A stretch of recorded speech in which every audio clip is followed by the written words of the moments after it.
Welcome to another episode of Coffee Shop Confessionals. I'm hanging out here with my good friend Jason Turner here at Donny's Cafe in Bonita. Jason's a bankruptcy attorney. We'll be talking a little bit about bankruptcy and how that impedes onto your happiness. So, Jason, let's get this. Good morning, Miguel. Hey, thanks for joining me. So, I want to talk bankruptcy, particularly because we're heading into the holiday season, and people feel really pressured to really extend themselves financially, whether to buy gifts, travel, etc., etc. And sometimes too much of a good thing is too much of a good thing and can lead to economic distress in the family. Sometimes people lose their jobs around the holidays as well as businesses contract and so forth. And I find it in my business in real estate that I see people holding on to an asset that's maybe draining them, not only financially, but emotionally, creating distress in their family, conflict, sometimes divorce. And I think sometimes an easy solution, maybe not that easy, but a good solution is bankruptcy. And one of the psychological barriers that I find with bankruptcy is the perceived stigma of bankruptcy. What do you have to say about that? Well, I've been doing bankruptcy work for about 17, 18 years, and when I talk to somebody, whether they're a consumer or whether they're a small business owner and they've got financial distress, very often, they feel like, this is an admission of failure, or this is something bad. And our culture does teach, and it's a good thing, you try to pay your bills as best as you can. Absolutely. But at the same time, if a person cannot pay his debts, there's no realistic way they can pay them because they made some bad decisions, or they had some medical emergency, or they lost a job, something beyond their control, or maybe it's a combination of both. They owe it to themselves, and they even owe it to their families, to find a realistic solution rather than just being stuck there with all of that debt. And bankruptcy can be one of the ways to find a solution and to get a fresh start. Yeah, and I think at the core of things, people who get themselves into financial trouble, they got themselves into that trouble because they were trying to do the right thing. They were trying to either take a little bit of a risk in their business, or they saw an opportunity and they had to leverage themselves a little bit. And I think for the most part, people really do go into these bad situations with a good intention, and it just goes sideways. So what are the kind of things that you tell someone that's in that situation who tried to do the right thing and now is feeling ashamed, is feeling guilty, maybe it feels really bad about letting their family down? What do you tell them to get them over, off the fence and saying, hey, there is a light at the end of the tunnel and this is the beginning? What do you tell them to get them, to sit in front of you and say, hey, this is a good option? First of all, there are two things that I talk about. First of all, we look at the logic of, logically, we don't want to be here forever. We don't want to be in this bad situation. So what are we going to do? Can we settle with the creditors? Do we have the money somehow to pay them? If not, let's logically look at, we don't want to be here. How do we get from this point A, to point B? And so we're putting on our thinking caps, and I use my legal expertise in explaining how bankruptcy can help them to get to point B. The second thing I usually talk to them about is one of my favorite sort of hobbies, as it were, is the lives of really famous and successful Americans who've actually had to file for bankruptcy at some point in their careers. Oh, all right, this is interesting. So, Thomas Jefferson. Really? He filed for bankruptcy. Okay. Abraham Lincoln, when he was in business in his 30s, well before he became president, he had a store that failed. And so he and his partners in the business, they lost everything. They had a lot of debt. And rather than just be stuck there, he filed for bankruptcy, he dealt with his creditors, he was able to move on. Without that, he could not have advanced in his career and done better and better things. Harry S. Truman was Ulysses Grant, who actually lived here in Bonita after he left the White House. Grant lived in Bonita? Yep. All right. Just down the road. He retired here because of the good climate we have. But he had a lot of debt from a business investment that he'd invested in after he left the White House. ton of debt, and again, he wanted to take care of his family. He had an extended family to take care of. He couldn't with all of this debt. He filed for bankruptcy and moved forward. Other people we think of who are really successful: Henry Ford, Walt Disney, H.J. Heinz, from Ketchup, Heinz Company, the founder of the General Motors. All of these people, usually some point midway before they really hit it big, they made some mistakes, or they tried something. One of the great things about America is you have opportunities to try things, to build a new business, to do some investments, but sometimes they just don't go right, and you cannot move forward and to bigger and better things unless you first overcome maybe that financial obstacle. Wow. So I talk to people about, these people we all know universally are successful and admirable, and even they had to use the bankruptcy system, and it worked and helped them. Wow. So what I'm getting at is bankruptcy in and of itself is not a stamp of failure, or it doesn't define you as failure, because some of these names you just dropped on us are some of the most successful people in history. Yep. And it was just an obstacle along the way that helped them pivot and get on with their lives and get on with happiness. And that's the goal that we have with this segment, is we want people to really seek and find happiness. So it's just stop the insanity, get rid of your debt, get a fresh start. You obviously made some mistakes along the way. You made some wrong decisions, possibly. Now you know what not to do, so let's move on, right? Exactly. Redemptive stories. And all these individuals you just named, they were able to move forward in their careers. Now, one of the biggest concerns that I get from my clients who are in the military or have some sort of security clearance is, oh my God, I can't do it because it's going to affect my security clearance. Can you touch a little bit on that and how you work with that? Yeah, and I've had several clients who are either active service members or they work for contractors around San Diego. We have obviously quite a few who work in the defense industry, and they have security clearance, and it is a concern because the rules say that if a service member or an employee of a defense contractor has big financial problems, then they could lose their security clearance because they're seen as a risk of doing things with defense secrets or military things as a way to get out of their debts. What I do for my clients is, if we, whether we're settling debts or whether it's usually bankruptcy, we use that as the most effective way to deal with those financial burdens, those debts. And there are two things. Whether it's the Defense Department, military, they want to see that the service member or the defense contractor has resolved the financial issues. That they're not just there growing and festering. One of the ways to effectively resolve debt is bankruptcy. It's a right that every person in America has. It's a legal right. If you qualify for bankruptcy, you have the right to use it as a way to deal with your creditors. So that's one thing. Defense Department, they're looking for a resolution. Bankruptcy is a good way to resolve it. The second thing is, the bankruptcy law prohibits every employer from taking adverse action, demoting, firing, reducing pay, or even doing anything with security clearance, because somebody filed for bankruptcy.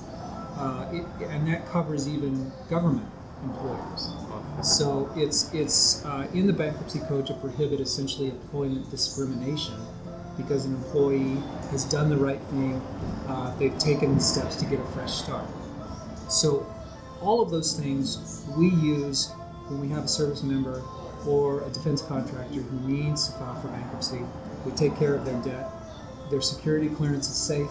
It doesn't change. They keep their job. They keep their rank, their position on base, and they're okay. Wow.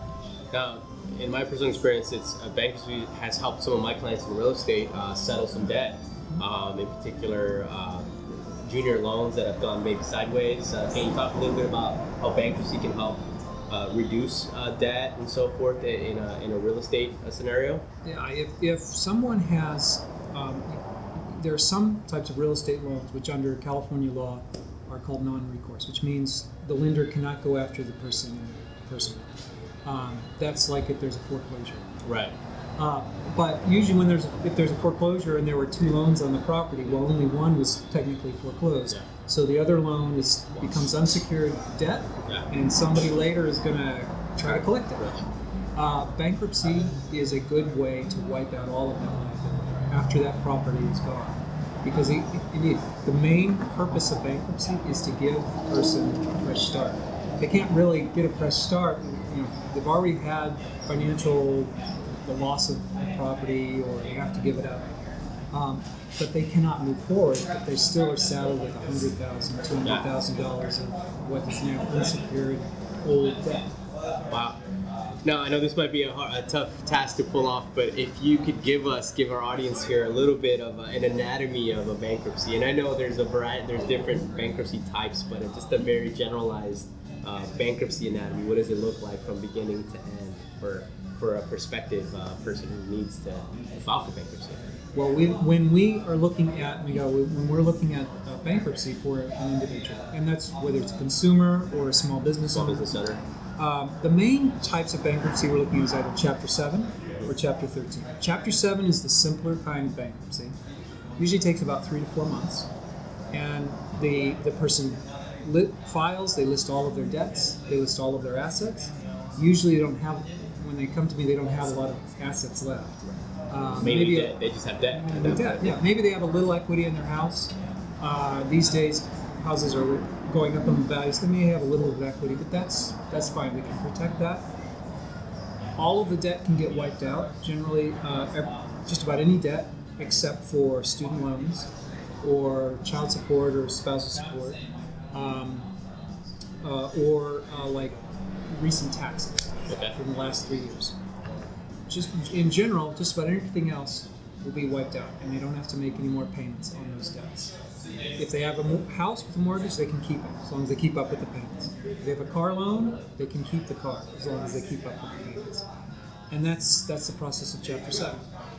Chapter 13, on the other hand, is for people usually with higher incomes, or they do have some assets they want to keep. And in Chapter 13, they set up a payment plan for 3 to 5 years, and it's mostly based on what's their disposable income every month. So take-home pay minus their normal living expenses, their mortgage, their food, utilities, all of that good stuff.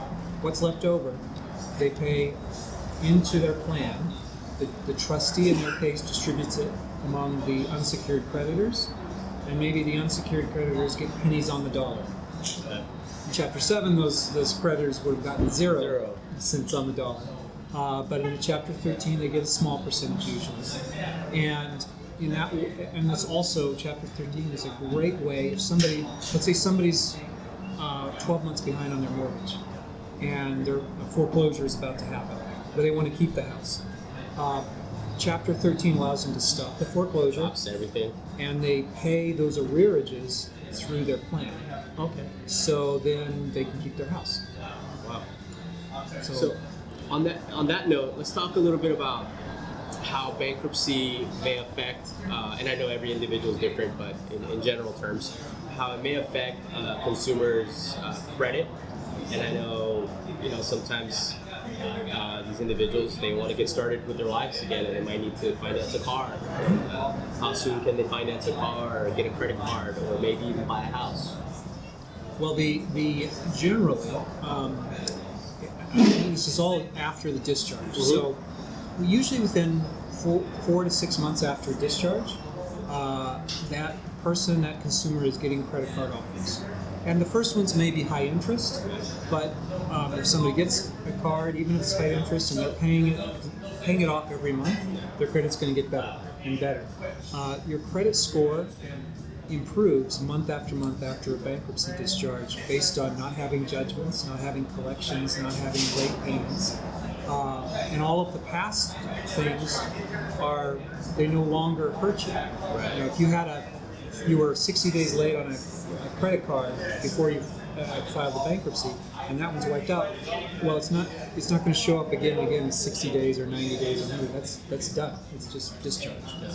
So that helps. Usually within a year, I've seen my clients are qualify for a good car loan. In terms of mortgage, that depends on the underwriting rules. Absolutely. I think with FHA, it's 2 years after discharge. It could be 3. 3 years? Yeah. Okay. So a person needs to check with their loan broker or the underwriter. But usually it's 2 to 3 years. Which is a relatively short time. Yeah. You know, that gives the consumer time to save some money for down payment. And they're not, you know, one of the things that is it really adds to stress and also is a financial impediment is if I owe a lot of debt, all the creditors, they're harassing me. Yeah. Maybe not legally, they're doing legitimate things, but you know, this one's demanding money and this one's suing me, and I'm trying to answer all of them, and I'm always off balance as a consumer. Well, it's an emotional toll. And I can't make good financial decisions. Whereas, you know, if this person we're talking about who wants to buy a house, they clear out their debt, they have a fresh start. Maybe it'll take 2 or 3 years to qualify for that loan, but during that time, the financial stress is way down. Oh yeah, no more robbing from Peter to pay Paul, right? Exactly, and they can save, they can make good decisions, absent all of that fear and stress. So let's talk about what are some of the emotional and psychological flags that one should look for to say, hey, maybe I should consider bankruptcy. You know, because I know you probably become an expert at this now. You can tell when someone's affected by financial distress. So what are the psychological, you know, kind of catalysts that we should look for, you know, in our lives, you know, friends, family, etc. Like, oh, maybe they should consider, or maybe you're checking in with yourself, maybe I should consider bankruptcy. Well, it's you know, the big picture is if I have debt, I need to be thinking about how realistically I can pay that off, because debt, you know, maybe there's some good reasons for initially having the debt, but we can't keep that with us. It's not sustainable. And so one thing is, can I only afford the minimum payments on all these credit cards that I have? If I can, I'm never going to pay them off because of the interest rate. Absolutely. Another is, you know, every night, 5 o'clock to 7 o'clock, you know, is my phone lighting up with calls from creditors because I'm late on this or that. And that's ruining that part of my evening with my family. So those are telltale signs. Another is I go to work and, okay, I budgeted this month, I'm going to pay these expenses because I got my income, and then boom, my employer says that my wages are being garnished because of a credit. Or, you know, I have some money in the bank that I save, you know, going to use for paying bills, mortgage, whatever, and boom, I get a notice from the bank that it's been levied, and almost all of that money's gone to pay a credit. Those are signs that things are spinning out of control. That spiral. Yeah, and so that's the time, really. Okay, we have time out. Let's find a solution. Yeah. Wow. So, friends, if seeing some of that, you're feeling some of that emotional distress, and all you want is a restart, you want to pivot, move forward, and find happiness again in your life, reach out to my friend Jason. Where can our viewers find you, Jason? My phone number at my office here in Chula Vista is 619-684-4005. You can also find me on the web at www.jturnerlawgroup.com. That's the letter J and then Turner, T-U-R-N-E-R. So jturnerlawgroup.com. Those are the best ways to find me. Yeah, if you have any questions for Jason, myself, or any comments, please do so at the comment section below. And again, we want you to seek your happiness. Thank you, Jason, for joining us for this episode. Thank you, Miguel. That was really fun. And to then, amigos, stay caffeinated, stay motivated.